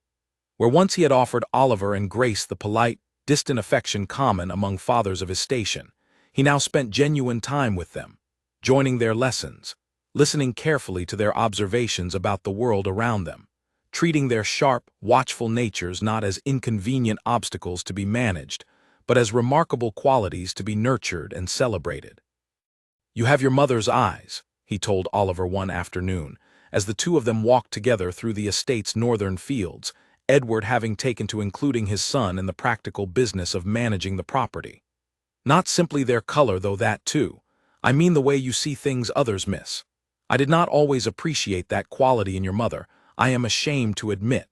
I have come to understand this past year just how valuable it truly is. Oliver, now 8 years old and grown a little taller, a little more thoughtful in his manner, considered his father's words carefully before responding. Mother says that seeing clearly is a kind of courage, he said. Not just noticing things, but being willing to say what you've noticed, even when it's difficult. Your mother is right, Edward said. She has always been right about a great many things I was too foolish for too long to properly recognize. It was during this same period that Charlotte received an unexpected letter from a woman she had never met, a merchant's wife from the northern regions whose situation, Charlotte quickly realized upon reading, bore striking resemblance to her own experience of the previous year, minus the fortunate legal protections and family support that had ultimately allowed Charlotte to reclaim her position with such decisive strength. The letter had come, Charlotte learned upon further inquiry, through a mutual acquaintance who had heard, through the careful channels of family gossip that traveled between great houses, the story of what had occurred at the Whitmore estate, of a duchess who had, through patience and careful preparation rather than public confrontation, successfully protected her family and her position when faced with her husband's betrayal. The letter's author, a woman named Eleanor, described her own circumstances with careful, painful honesty. Her husband had, over the course of the preceding year, grown increasingly close to another woman, one who had begun, much as Vivian had, to insinuate herself gradually into the practical affairs of the household. Unlike Charlotte, however, Eleanor possessed neither the legal protections of a separately held estate, nor a brother skilled in matters of law to advise her, and she found herself uncertain how to proceed, fearful of losing everything should she confront the situation too directly or too soon. Charlotte read the letter twice, then sat for a long while by her study window, thinking of her own difficult weeks the previous autumn, of the careful patience Nathaniel had counseled, of the courage her own children had shown in refusing to look away from an uncomfortable truth. She thought, too, of how fortunate she had ultimately been, in ways many women in similar circumstances were not. She wrote back to Eleanor at length, offering not simply sympathy but practical guidance, drawn from her own hard-won experience. She recommended Eleanor seek her own legal counsel promptly, to understand clearly what protections and rights she might actually possess, regardless of what her husband might assume or claim. She counseled patience over hasty confrontation, careful documentation over emotional accusation, the quiet gathering of allies among trusted household staff and family members who might offer support when the moment for open reckoning finally arrived. And she offered, perhaps most importantly, the same simple wisdom she had once offered her own children on that first difficult night, the wisdom that had ultimately proven more powerful than any legal document or careful strategy. That truth, however uncomfortable, deserved to be spoken and seen, and that the people who loved you most, even the smallest and seemingly most powerless among them, often possessed a clarity of vision that adults, tangled in their own careful compromises, too often lost. This exchange with Eleanor marked the beginning of something Charlotte had not anticipated, but came, over the following months, to value deeply. Word of her story continued to travel through the careful networks of family and social connection that bound together the great households of the region. And gradually, quietly, other women began reaching out to her as well, seeking counsel, seeking simply the knowledge that they were not alone in facing such painful, complicated circumstances. Charlotte found herself, without ever having sought the role, becoming something of a quiet resource for women navigating similar difficult waters, offering practical wisdom born of her own hard experience, connecting them where possible with solicitors like Nathaniel, who understood the particular legal complexities such situations often involved. It was not work she had ever imagined for herself, but it brought her, she found, a genuine sense of purpose beyond the walls of her own household, a way of transforming her own painful experience into something that might genuinely help others facing similar trials. Grace, meanwhile, had grown into her role as the family's boldest questioner, with an enthusiasm that occasionally exasperated her tutors, but never failed to delight her mother. She had developed, over the year following Vivian's departure, a particular interest in matters of justice and fairness, asking pointed questions about the treatment of household staff, about the distribution of resources among the estate's tenant farmers, about any situation that struck her as somehow unequal or unjust. "She will make a formidable woman one day," Nathaniel observed during one of his regular visits, watching Grace interrogate the estate's steward with great seriousness about why certain tenant families received larger allotments of grain than others. "I do not envy whoever eventually attempts to deceive her about anything of significance." "No," Charlotte agreed, watching her daughter with quiet pride. "I do not imagine anyone will find that particularly easy." Oliver, for his part, had developed a quieter but equally significant strength, a talent for careful, patient observation that Edward had begun deliberately cultivating as he introduced his son to the practical responsibilities that would, one day, become his own. Oliver approached each new lesson with the same careful attention he had once brought to his secret notebook of household observations, absorbing details, asking thoughtful questions, demonstrating a maturity that impressed even the estate's most experienced advisors. "He listens the way few men twice his age manage to listen," Edward remarked to Charlotte one evening, genuine pride evident in his voice as he described Oliver's growing competence in matters of estate management. "I begin to think our son will make a far better duke than I have ever managed to be." "Perhaps," Charlotte said, "though I suspect he will simply be a different kind of duke than you have been, Edward. One who has learned, from an early age, the true cost of careful silence and the genuine value of honesty, however difficult it might sometimes prove." As the first anniversary of that fateful dinner gathering approached, Charlotte found herself reflecting often on everything the past year had brought, the pain and uncertainty of those difficult weeks giving way, gradually, to a hard-won stability that felt, in many ways, more genuine and more secure than anything that had existed in her marriage before Vivian's arrival, had forced every careful pretense into the open. She thought, too, of her children's remarkable courage throughout the entire ordeal, of Grace's simple, devastating questions about curtains and permanence, of Oliver's careful notebook of quiet observations, of the moment at that formal dinner when both children had spoken plainly, without hesitation, simply because their mother had told them, weeks earlier, that they were allowed to say what they saw.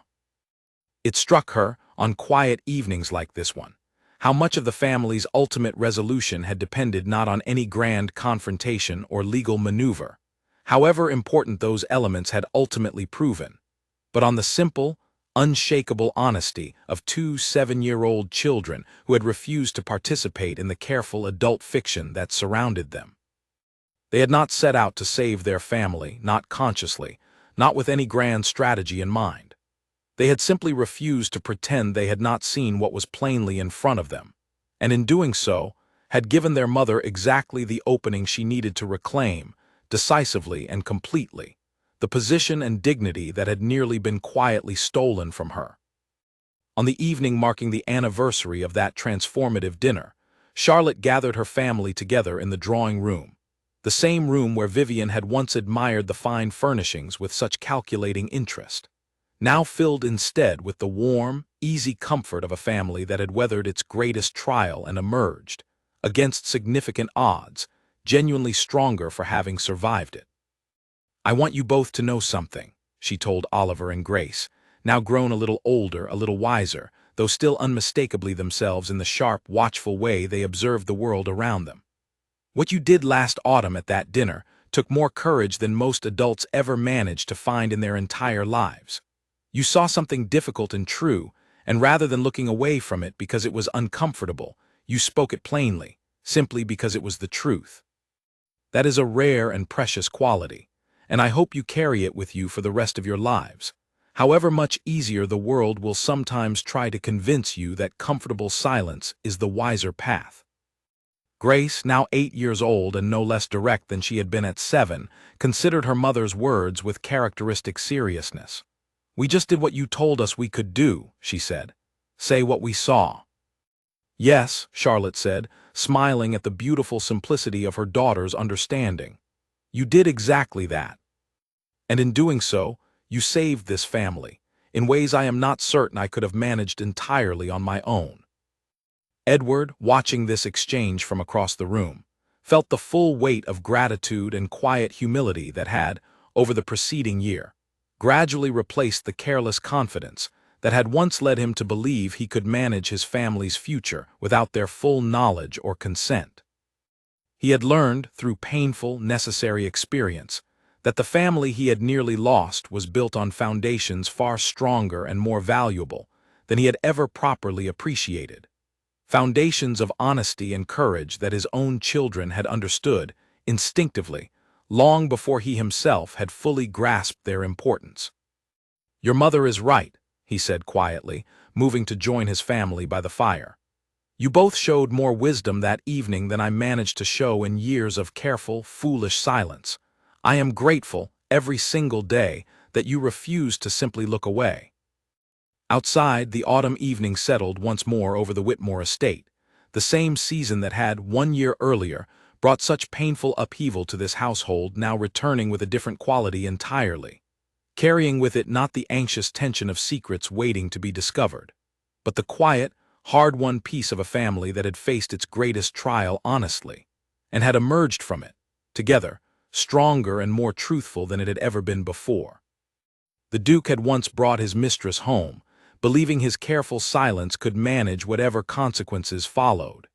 His wife had said nothing at first, choosing instead the quieter, more patient work of careful observation and preparation. But in the end, it was the children, refusing to accept the comfortable fictions the adults around them had tried so hard to maintain, who had spoken the truth that finally set their family free, a truth that would echo through that great house, and through the lives of everyone who had witnessed it, for many years to come.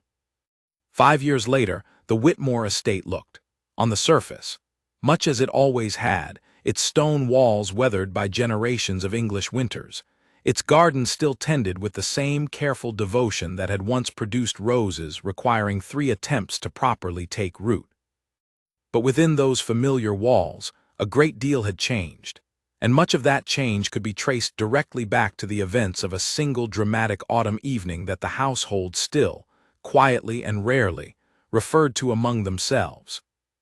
Oliver, now 13 and taller than his mother, had taken to his studies of estate management with a seriousness that pleased his father greatly, though he retained, still, the same careful watchfulness that had once filled a secret notebook hidden beneath a nursery floorboard. He had begun accompanying Edward on visits to tenant farms and neighboring estates, observing the practical business of managing land and people with the same sharp attention he had once turned toward uncovering his father's secrets. Grace, meanwhile, had grown into precisely the formidable young woman Nathaniel had once predicted, her interest in fairness and justice having deepened into a genuine passion for understanding the law itself.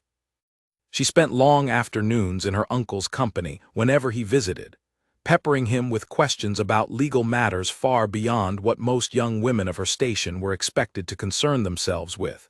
And Nathaniel, delighted by his niece's sharp mind, indulged every question with genuine patience. Charlotte's correspondence with women like Eleanor had, over the years, grown into something more substantial than she had ever anticipated. What began as occasional letters offering quiet counsel had developed into a genuine, if informal, network of women across the region who understood, through their own difficult experiences, the particular value of careful preparation and unshakable honesty in the face of betrayal. Several of these women had, following Charlotte's careful guidance, successfully protected their own positions and their children's futures, and more than one had written to thank her personally for wisdom that had, in their own words, saved their families from ruin. Edward, for his part, had become something of an unlikely advocate among his peers for the kind of transparency and partnership he had once so carelessly neglected in his own marriage. He spoke, when the subject arose among trusted friends, of the painful lessons he had learned, of the genuine value of a wife's full knowledge and involvement in matters he had once assumed were his alone to manage. It was not a comfortable subject for him to discuss, even years later, but he had come to believe, with the same seriousness he brought to every aspect of his reformed character, that honesty about his own failures might help spare other households the painful reckoning his own family had endured. On a quiet evening in early autumn, the family gathered once more in the drawing room, the fire crackling warmly against the growing chill outside, and Charlotte found herself, as she often did during such peaceful moments, reflecting on the remarkable distance the family had traveled since that difficult season 5 years earlier. "Do you remember," Grace asked, curled comfortably in a chair near the fire with a book of legal precedents resting, for the moment unopened in her lap, "when you told us we were allowed to say what we saw?" "I remember," Charlotte said, smiling at the memory that had, over the years, become something of a treasured family story rather than a painful one. "I did not fully understand, at the time, just how much courage that simple permission would ultimately require of you both." "I think about it often," Oliver said, looking up from the estate ledgers he had been reviewing with quiet concentration. "Whenever I'm uncertain whether to speak plainly about something difficult, I remember that evening, and I remember that the truth, however uncomfortable, is always worth more than a comfortable silence." Edward, watching his children with the deep, grateful pride that had become such a defining feature of his character in recent years, felt once again the particular gratitude that never quite faded, no matter how much time passed since that transformative autumn. "You gave this family something far more valuable than either of you likely understood at the time," he said. "You gave us the courage to be honest with each other, even when honesty was difficult. That gift has shaped everything good that has happened in this house since." Charlotte reached for her husband's hand, a gesture that had once, in the difficult months following Vivian's departure, felt tentative and uncertain, but which now carried the easy, natural comfort of genuine partnership rebuilt through years of patient, deliberate effort. "We built something stronger from what nearly broke us," she said quietly. "That is no small thing, Edward. Not every family finds its way back from such a trial. We were fortunate in many ways, but we also worked hard, every single one of us, to earn that fortune." Outside, the last golden light of the autumn evening faded slowly behind the familiar hills, the same hills that had witnessed, 5 years earlier, a carriage arriving with a stranger and a secret, and had witnessed, in the years since, the slow, careful rebuilding of a family determined never again to let comfortable silence stand in place of honest truth. The story of the Duke who had once brought his mistress home, believing his careful arrangements could remain hidden forever, had long since become something more than simply a painful chapter in one family's history. It had become, through Charlotte's quiet work and her children's continued example, a kind of lesson passed forward to others facing similar trials, a reminder that truth, however difficult to speak and however painful to hear, ultimately proved far stronger than any carefully constructed silence, and that sometimes the clearest, most unflinching honesty in an entire household could be found not among the careful, compromised adults, but in the simple, unguarded courage of children who had never learned to look away from what was plainly in front of them. And in that great house, as another autumn settled gently over its familiar stone walls, the family that had nearly been quietly destroyed by careful secrets continued instead to flourish, built now on foundations far stronger than the ones that had existed before, foundations of honesty, courage, and the enduring understanding that some truths, however difficult, were always worth the telling.